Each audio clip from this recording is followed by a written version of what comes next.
বাড়িতে যখনই মাছ মাংস আনা হয় একটু একটু করে তুলে রাখি। এইখানে ছিল মাগুর মাছ আর পাঙ্গাস মাছ, 2 পিস করে তুলে রাখছিলাম। এখন বিভিন্ন ধরনের সবজি দিয়ে রান্না করব। ফুলকপি, আলু, চিচিঙ্গা, ডাঁটা এগুলো সিদ্ধ করে নিছি, মানে ভাপ দিয়ে নিছি। বেগুন, টমেটো এগুলো দিয়ে রান্না করব। আর এটা ছিল মাগুর মাছের ডিম। কড়াইতে তেল গরম করে পেঁয়াজ ভেজে নেব।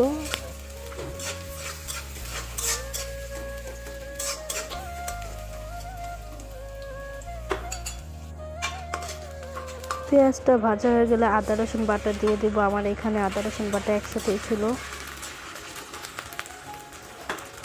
আদা রসুনটাও ভাজা হয়ে গেলে কষানোর জন্য পানি দিয়ে দেবো। পরিমাণ মতো লবণ, হলুদের গুঁড়া, মরিচের গুঁড়া, ধনিয়ার গুঁড়া দিয়ে এখন কষাবো।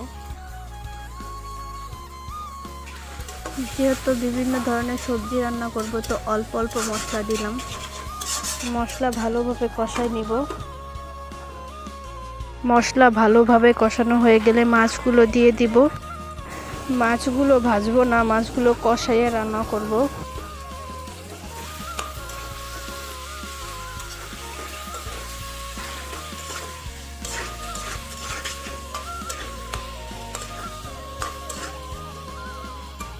আর এইটা ছিল আমার মিনি কিচেন।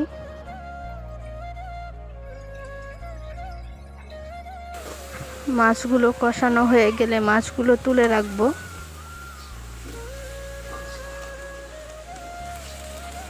এরপর বেগুন মশলাগুলোর মধ্যে দিয়ে কষাবো।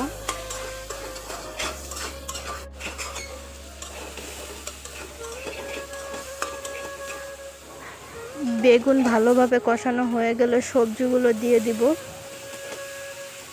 সবজিগুলো যেহেতু ভাপ দেওয়া ছিল, তাই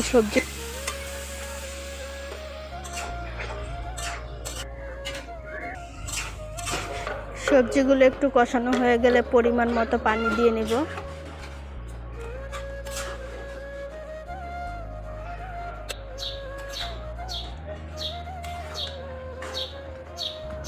ঝোল বলক চলে আসছে, এখন এই মাছের ডিমটা দিয়ে নেব। এখন টমেটো দিয়ে দিব। কষানোর মধ্যে টমেটো দিলে টমেটো গলে যাবে, তাই এখন টমেটোটা দিয়ে দিব। কাঁচামরিচ দিয়ে দিব। কষিয়ে রাখা মাছগুলো উপর থেকে দিয়ে দিব।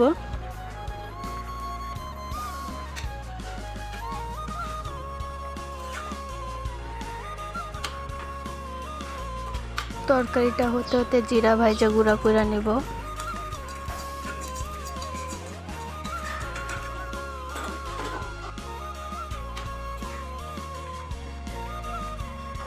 তরকারি হয়ে গেছে, এখন ভাজা রাখা জিরার গুঁড়া উপর থেকে দিয়ে দিব।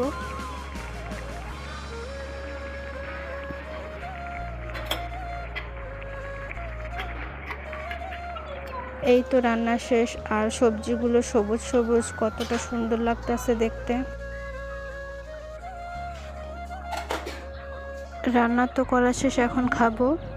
আর আমার পাঙ্গাস মাছ প্লাস মাগুর মাছ দুটোটাই পছন্দের।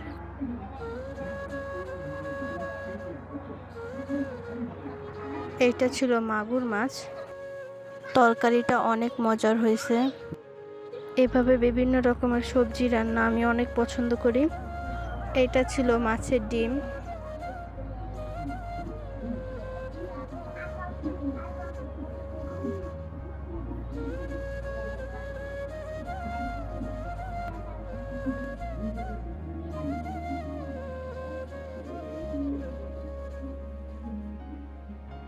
আজকের ভিডিও এই পর্যন্তই। সবাই ভালো থাকবেন, সুস্থ থাকবেন, সাপোর্ট করবেন।